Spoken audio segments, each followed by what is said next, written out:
I'm glad you could join us. Fantastic that you got your video going. Let's share my presentation and I'll run through that. So welcome everyone to another 30-minute talks, and thank you, as we've said already, to everyone for joining us again.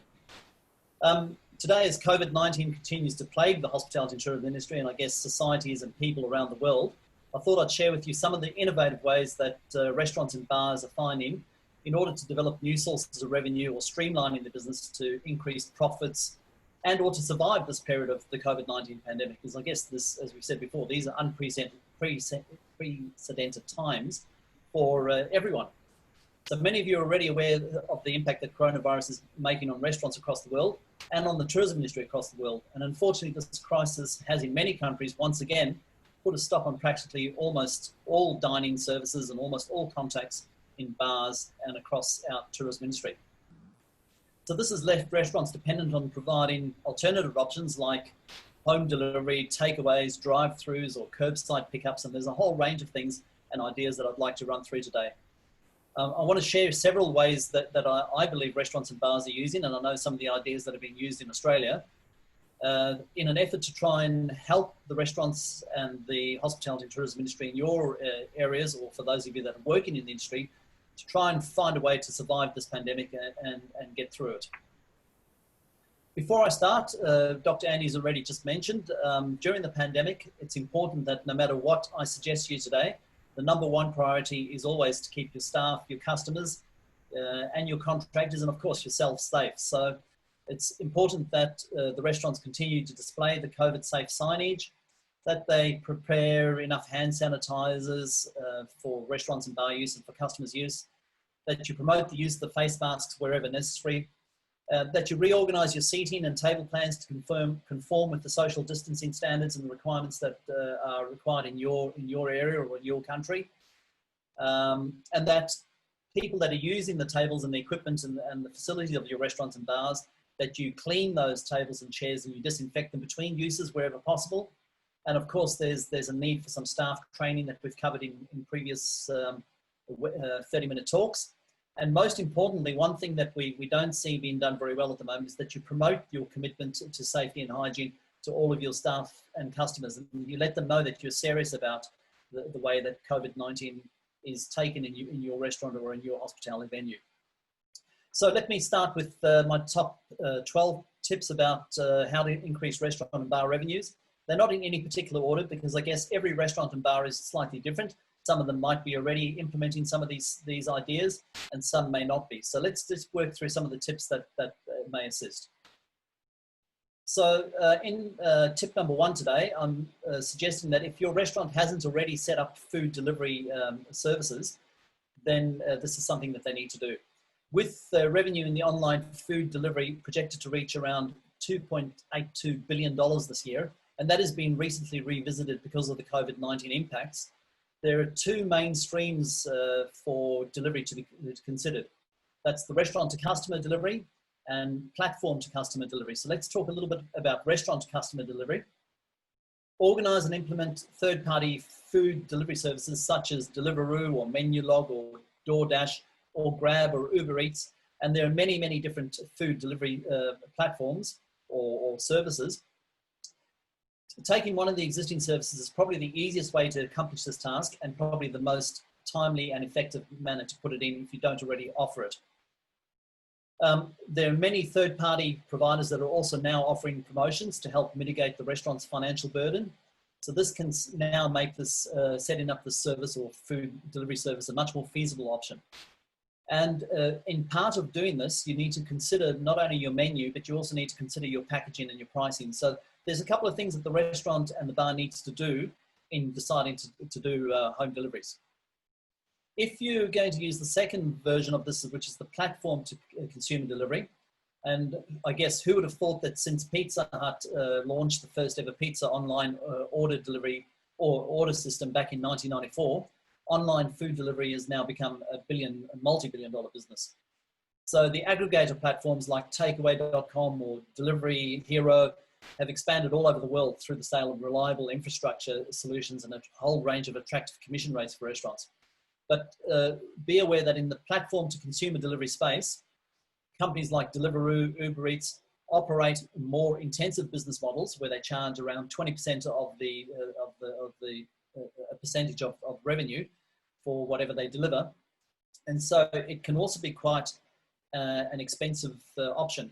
But remember that they're taking charge of the whole process. That's the order taking process, the tracking process, and the delivery logistics. And I guess that 20% is in compensation for that. But simply put, I think with this tip number one, if your restaurant or bar does not already have a food delivery solution that's established, whether that be directly to the customer or through one of the consumer delivery platforms, now is the time to get it set up, and get it set up fast, because you're already behind the competition. Tip number two, make your food Insta-worthy. And I'll explain what I mean here. This is also a digital or online strategy, but I mentioned it early in my presentation because I believe it's one of the greatest marketing tools available today. So I'm going to expand a little bit more on digital strategies a little later in the presentation, but Insta-worthy is a free strategy if you do it right. What do we mean?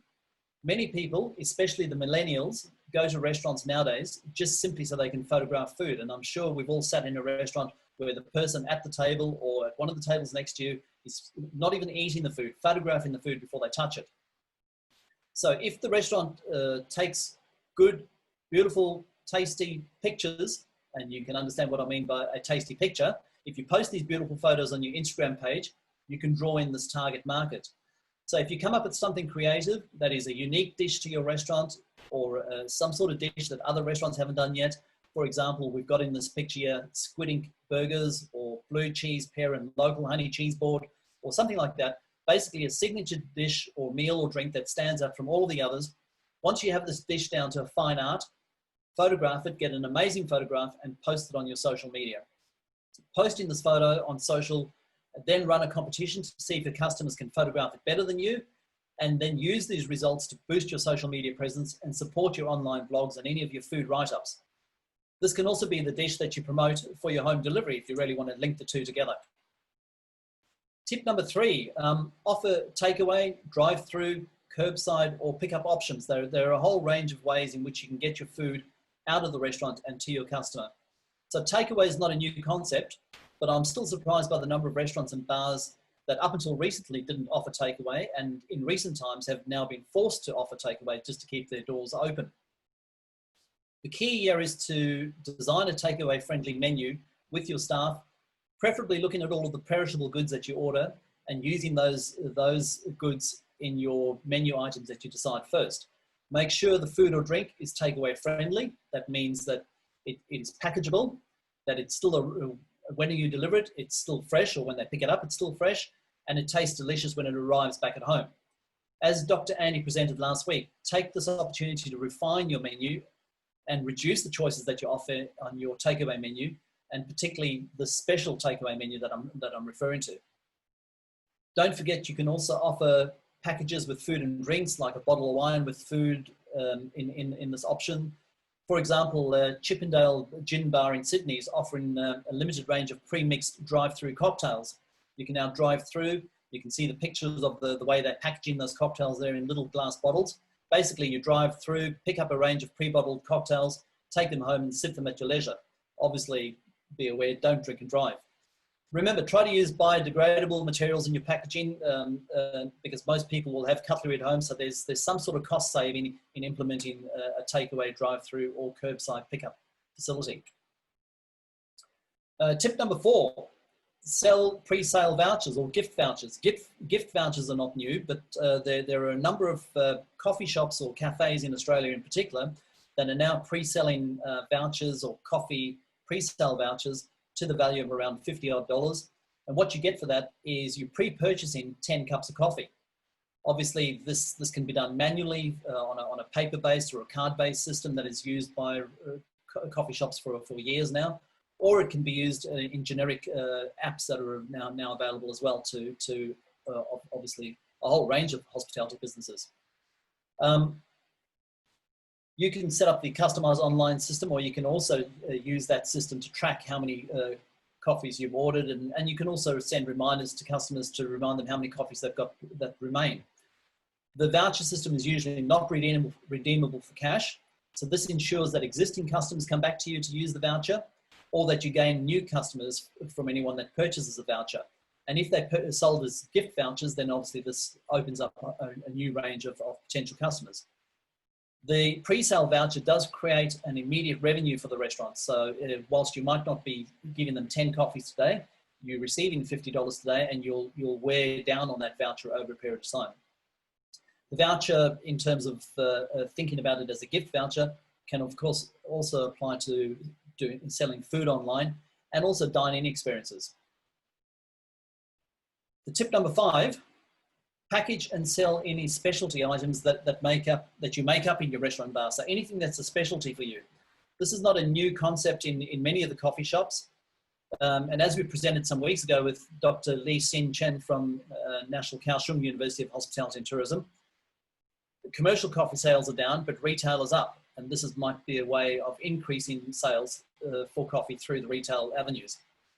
Whilst most coffee shops select and roast their own coffee, so we've got examples there of the Coffee Club or Starbucks, they also have for some time been selling their coffee beans to the public. That's one example. The other ideas in terms of packaging and pre-selling, for example, would be if your restaurant specializes in pastries and cakes, think about making chocolates or fudge or brownies or muffins or whatever, a product that you can package up and sell in small containers or boxes to customers. Remember, the more that you can make homemade, the better reputation you have, and potentially the greater number of customers you will attract. Most of the items that I'm talking about that are sold on this basis are generally considered low cost, high profit margin sort of products, and that all obviously adds to the bottom line. Remember branding your packaging. So any sort of branding helps with your brand identity and helps with obviously customer loyalty down in the longer term. Tip number 6, look for opportunities with other local businesses. And this is called the community partner sales process. Create community partner sales with other suppliers or shops that create synergy. So this tip is also not a new concept, but it's an age-old concept where customers are generally looking for convenience. You may not have the resources to bake some tasty treats like Danish pastry or whatever, but if you have a business that's like-minded, and the person that runs that business or that bakery is also looking to increase ways in which they can increase their revenues, you can combine your efforts. For example, a coffee shop can work together with the bakery, and the bakery might offer you might offer through the bakery a free Danish with your coffee. And obviously this is increasing sales for the bakery as well as increasing your own sales. This concept can also apply to a bar, for example, beer with pretzels, or it could be restaurants, a meal with a wine deal, etc. All of these things can also be home delivered, obviously. So there's not only new revenues here, but there's also ways in which you can deliver it. This concept also applies to a whole range of tourism products where you could buy a ticket to a ferry or a ferry ride or something, and you get a free coffee while you wait. So there's a whole range of ways that you can apply the concept.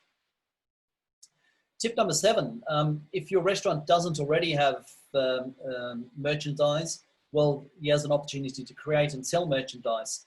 And one of the examples here is, because of the pandemic that we've got, create merchandise that surrounds your business. This might even become, if it's an idea, a bit of a collectible down the track if this concept works for your restaurant. So if your restaurant or bar can design t-shirts, caps, or bartending tools or kitchen tools, sell them through your online shop or sell them face-to-face if you still allow customers to come through the door. And this is just a quick t-shirt design that I saw that was generic, and I've just put a few words on the top there that brands are to Fred's Cafe, I've called this one. So clever designs need not to be tacky, and as I said before, they may even become collector's items. And here's another quick concept just with a coffee shop on the cup. And this is just some merchandising ideas that you might come up with. Tip number 8. I think this is a perfect time for you to think about extending your digital marketing and really re-looking at your website and your branding through content marketing. So while online or digital marketing is really potentially a subject for a whole 30-minute talks, I'm just going to give you some quick tips around digital marketing and online marketing. So obviously, while you've got regular customers that search for your restaurants and bars, and they will order from you anyway, they're existing customers, you now also more than ever want to reach new customers. And today, without a digital marketing platform and a decent website and social media that supports that, that's very, very difficult. I am amazed, however, that websites have been around for years. It doesn't matter how long they've been out there. Most websites still not updated regularly. So this is an opportunity to update your website, make it compatible with mobile devices, and bring it up to date, make it current. An old website does you as much damage as it can do good. Create social media challenges or contests, get involved in the social media. As I said before, use customers' pictures to help you promote your food. 92% of people trust recommendations from other people. So no matter what you say about your restaurant, if your customers are saying that about your restaurant, that is much more powerful than yourself. Get to understand how hashtags work. So if your restaurant consistently uses hashtags, it encourages your followers to use it as well. And this increases customer engagement and builds a community of customers.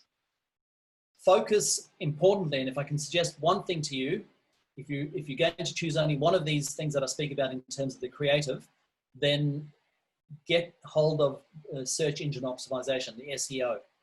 This is crucial. Your goal should be to rank your business in the top 3 of the Google searches, and you can see the picture on the slide there. I just looked for best pizza in Scarborough, where I live in Western Australia, and those were the 3 that I found. Now, there's a very high likelihood that I'm probably going to choose one of those 3 pizza restaurants when I'm looking for pizza. I'm not really going to be scrolling through looking for all the other results unless, for whatever reason, I choose not to select one of those 3. So search engine optimization is critical. The search results from using best pizza in Scarborough to just pizza in Scarborough are completely different. So you really need to think about those keywords and choose them very, very carefully. Work with social media influencers. This is a good opportunity. So during this time, it's suggested that social media influencers are also having a drop in business. So you could propose to them that if they do a post of a couple of their favorite restaurants or bars, or some of your favorite dishes on your menu, or some of your popular takeaway items, this is the time that you can tap into the foodie market and get them to help you post these pictures of your food or of your restaurant or of your bar onto social media. Obviously, influencers are those people that have got a huge following, and they can tap into a significant new market that you may not already have. And I just want to share with you a quick teaser about social media marketing. Let's have a quick look at this video. Now, the average person can have around 7 social profiles. And you might think to yourself, where do I start? How do I connect with them on so many different platforms? The best way to consider it is prioritizing the right platforms that work for your business and where your customers are. Now, you already know your customers are on social media. But why is social media marketing a great tool to drive engagement and those conversions that you're looking for? Well, there's lots of research out there that shows over 2/3 of social media users have watched a video and actually made a purchase decision based off that video. If generating more sales by reaching new customers or building loyalty with your existing customers is on your to-do list, then social media marketing is a need for you. And I think that's a very quick summary. As I said, digital and social media marketing is something that we can put aside for almost another 30-minute talks in the future. But there's some tips. It's critical that if you don't have a good social media presence, if you don't have a good website, you need to look at that. My next tip is about offering online cooking classes or online cocktail mixing events. Now, as the world goes into lockdown again, here's an opportunity for you to either create paid online courses or unpaid online courses. But the whole idea is that in offering online cooking classes or online videos or online product, you've got an opportunity to really increase your market share. People have generally got a lot more free time now, and in most cases are a little more keen to learn, especially that they're having to spend some time in isolation. So I'm sure there's plenty of customers that would want to learn how to cook your favorite restaurant dish, or how to cook the particular cuisine. Say if you're in a Thai restaurant, popular Thai dishes or whatever. And this is one way of engaging with them through an online cooking course.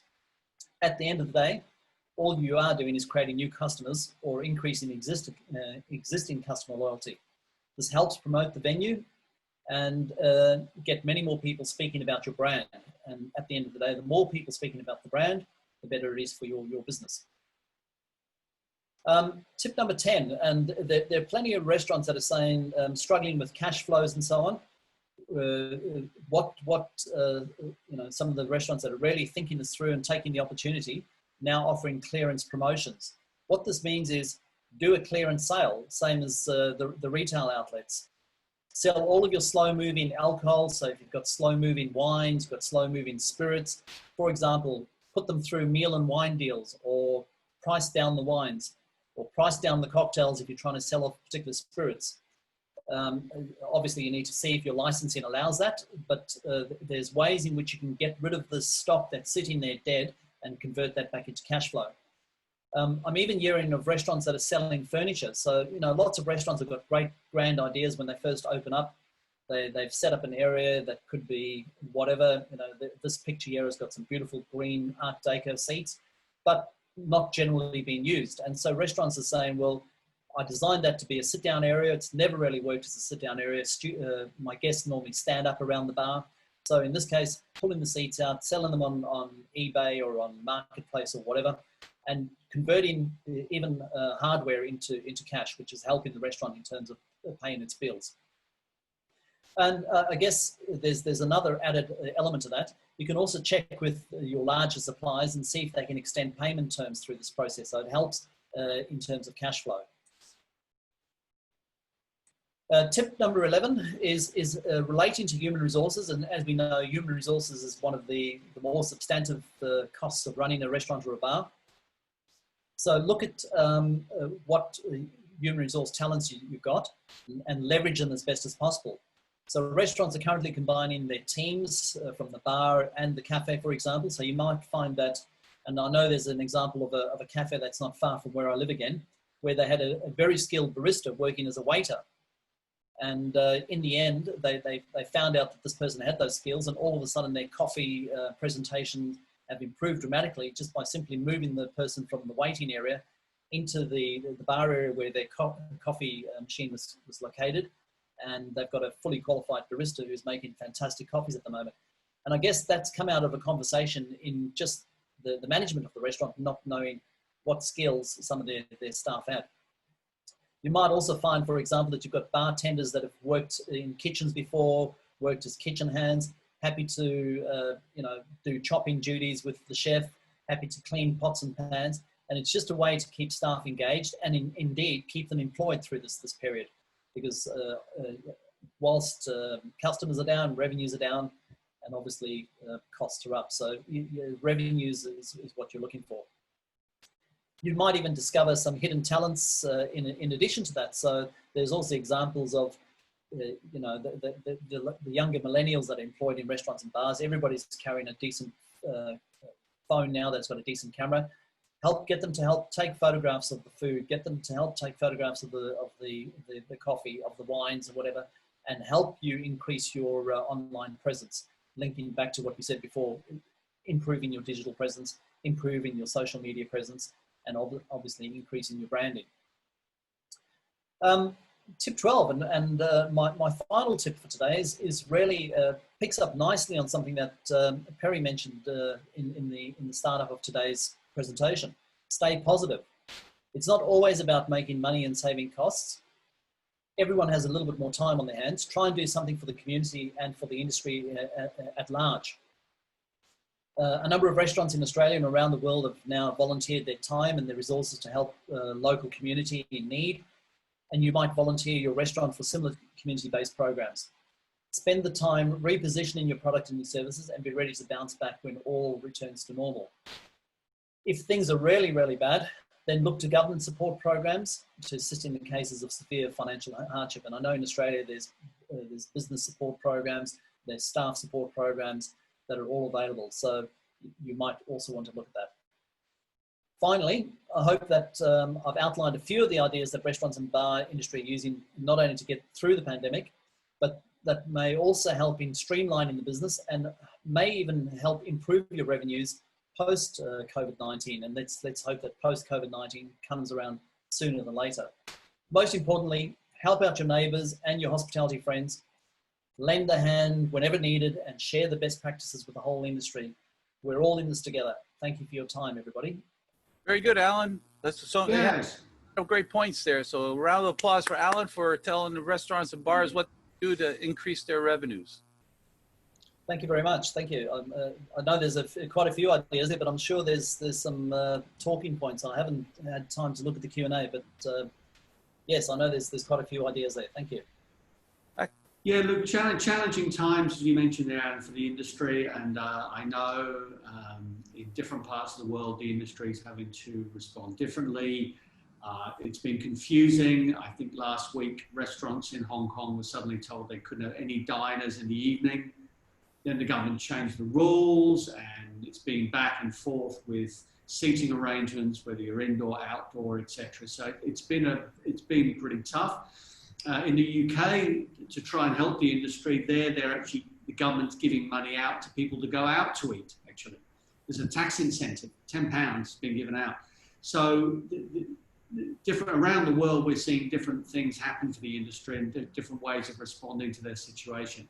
So thank you for outlining some of those. Hey, Alan, one question. The one thing I liked on your presentation when you talked about community partners, and you mentioned a lot about delivery services, which is one way of selling product.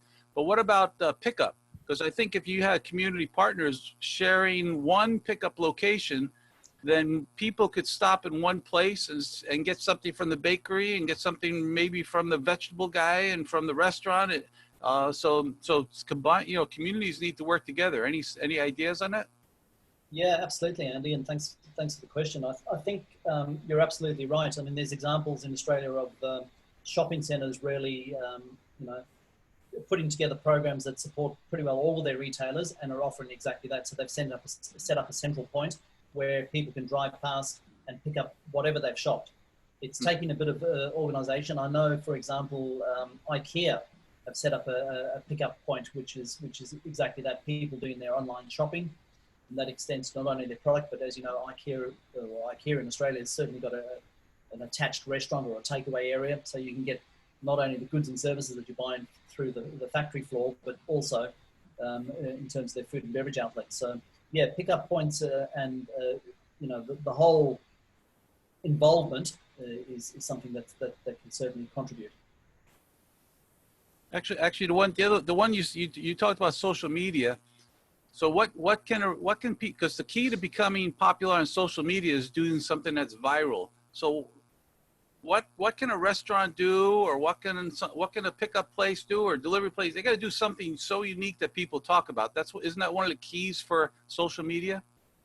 Yeah, I think so. I mean, absolutely. The idea that is probably being used and is one that's gaining a lot of traction quickly, because it basically should give you immediate results, is looking at the social media influencers where they've already got a following of 2 or 3 million people. If you can get those people into the restaurant or to start, trying your food, trying your beverage, trying your service, whatever it might be, and to put whatever it is, a promotion or a special dish or a great photograph or whatever it is, as you said, something that's a bit different, a bit unique, get that out, spread that across that community, then you can get some pretty good traction rather rapidly. Perry? Yeah. Well, I'm just looking at the questions, actually. We've got one here, which is from Christian Carl up in Beijing. It says, his question is how can you make delivery service profitable, given that Uber is still making a minus on it, making a loss on it, I guess, sorry. So have you had any thoughts on that, Alan? Because this has been the whole delivery, Kangaroo, there's all sorts of different companies out there that are doing that. And I guess one of the challenges is how to make that work. And this COVID time has probably given them a huge boost in terms of people even trying delivery services. I know I certainly hadn't ever done it before we got into the first lockdown here in Malaysia. So got any thoughts on that? Yeah, listen, I think absolutely. One of the mistakes that lots of restaurants make is they think that their existing menu is very easily transferable to a takeaway menu, and that's not always the case. What's been suggested with takeaway menus, especially through this time, and now that takeaway is gathering the momentum that it is to put together a specialized menu, and that may mean that those items on that special menu, the takeaway menu that you're going to be using through these third-party providers, is priced differently, and it picks up some of that cost that is incurred. Okay. But I guess you also need to remember that you're saving costs on service staff, you're saving costs on wash-up staff, you're saving costs on air conditioning, you're saving costs on electrical. There's a whole lot of cost savings to be had, whilst there's also the additional cost of the delivery service itself. Yeah, that's right. So really the recommendation is to work with a limited menu that is specially designed for the purposes of takeaway or delivery.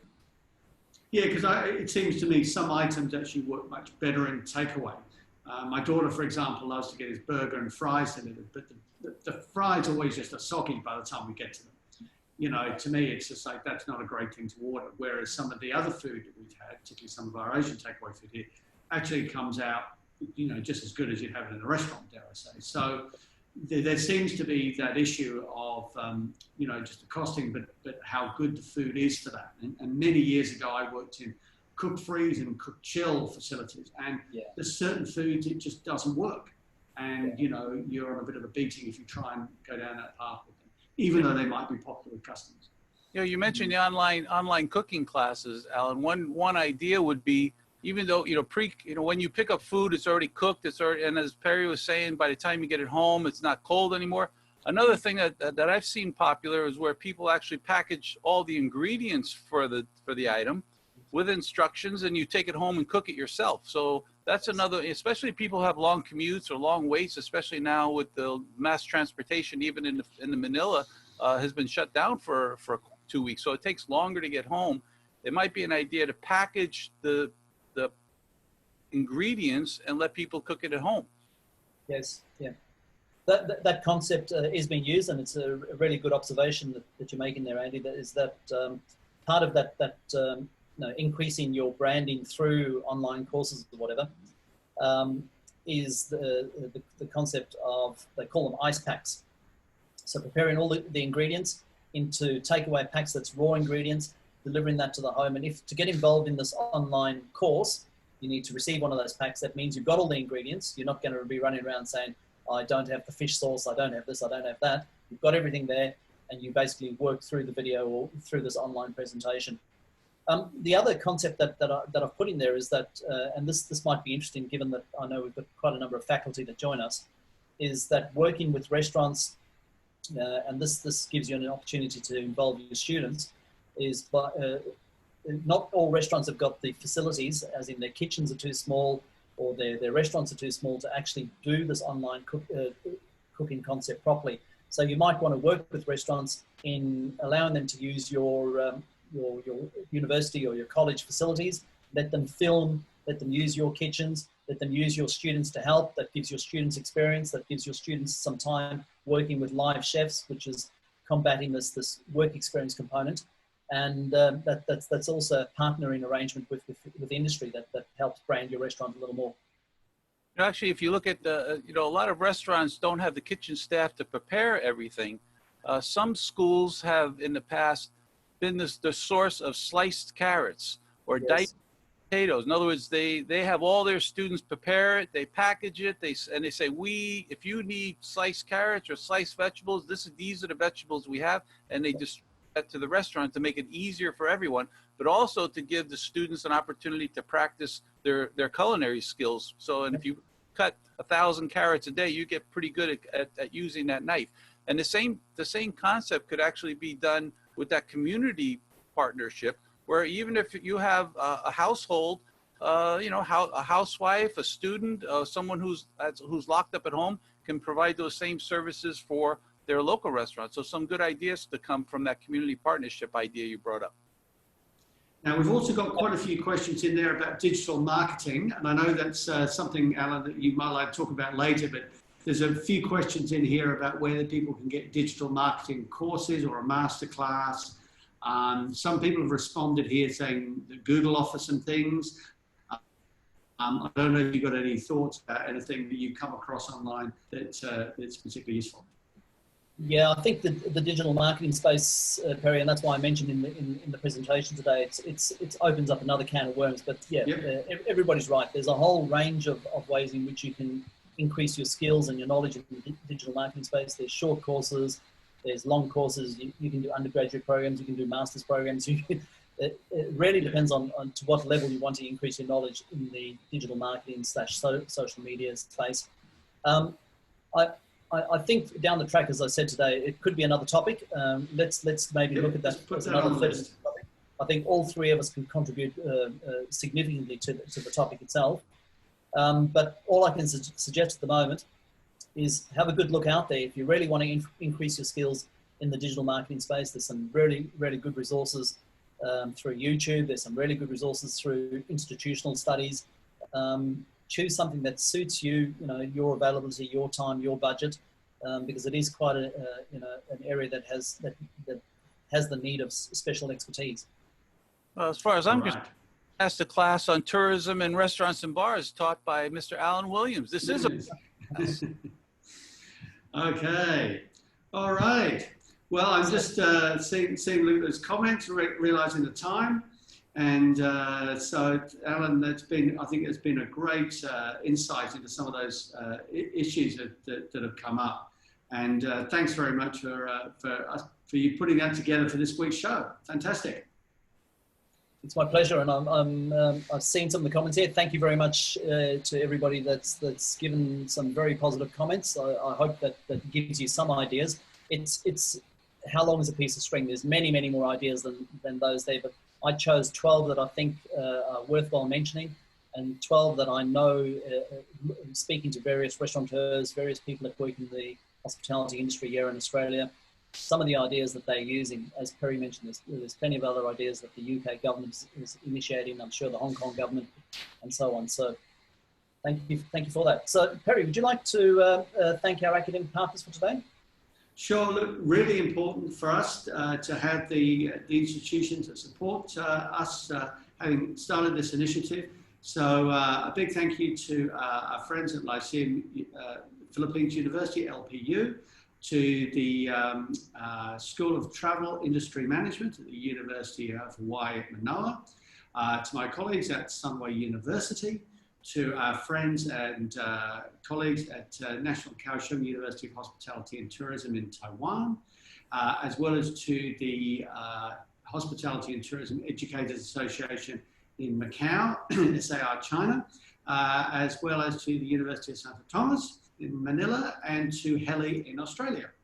And also we have two new academic partners this week, and so we're happy to welcome COREP, which is the Council of Hotel and Restaurant Educators of the Philippines. So I know many of the people out there today are joining us because they attended one of our special webinars last week, and so we like to welcome our attendees from COREP. And we also have a friend of ours, Mr. Samir Tapa, who's the chairman and founder of the Silver Mountain School of Hotel Management. And so he has also joined as an academic partner. And one of the things he's going to be doing for us is he's going to conduct a presentation in September on tourism in Nepal, focusing on Everest, which is one of the top most interesting tourist destinations in the world. And I know that'll be a wonderful presentation that he'll conduct for us later on. And I know Alan's going to probably try to do the 90 seconds now. I think maybe you think we do it next week, Alan? Well, yeah, that's a good, we'll save the 90 seconds for next week. We know how long it takes to put together a 90 seconds. So we run out of time today, we'll do 90 seconds. And of course, next week's presentation, I'm going to be conducting the future of work. Are you ready? And so I'm going to be showing you some visionaries who have predicted the future, Elon Musk and Steve Jobs and a few others, and how they predicted the future. And we'll be tying that into how can you get ready to be prepared for the future of work. And so I hope you'll join us next week for a very interesting discussion on the future of work. And I know even Perry Hobson has a lot of futuristic stuff. I'm sure he'll be submitting some ideas for that too. Oh, absolutely. And I'm looking forward to discussing that. You know, I often teach a short course on the future of tourism looking out to 2050. And obviously work is just one part of that, because obviously how people work relates to their leisure and their leisure time. So when we look at the future of work, it also has huge impacts, not just of our employment, working in the industry and potentially, you know, what we might be doing. but how people are working more generally in society. So it's a really interesting topic. Looking forward to it, Andy. Absolutely. Listen, I know that Dr. Andy always puts together a fantastic presentation, so I'm looking forward to the future of work. Are you ready, everybody? And Andy, why don't you speak a little bit about the survey? And actually, at this point, I am sending out the survey link for the survey. So please, if you would like to get a certificate, as always, you need to complete the survey. And we always recommend you learn how to read a QR code, because that is one of the things that's going to change for the future. You will have to learn how to read QR code. You're seeing them more. You know, a couple of years ago, I said, I didn't like that. I'm never going to do that. Now I find myself holding my camera, reading the QR code, and it brings you to a web page or to a link to somewhere that makes it much easier than you trying to type in or to do. But I have also put the link for the survey in the chat room, so I'll do that again so you can make sure that you do fill out the survey. And in the survey, you also have to do an essay this time. So we are upgrading the quality of our survey and our certificate. So you have to write a short essay to confirm that you actually participated by paying attention in this webinar, because there are some people that just become webinar addicts and getting those certificates is some kind of fun thing, but they really don't actually participate by paying attention and listening to the topic. So we hope you'll do that. Perry? Great. Well, we look forward to seeing you again next week with Dr. Andy talking about the future of work.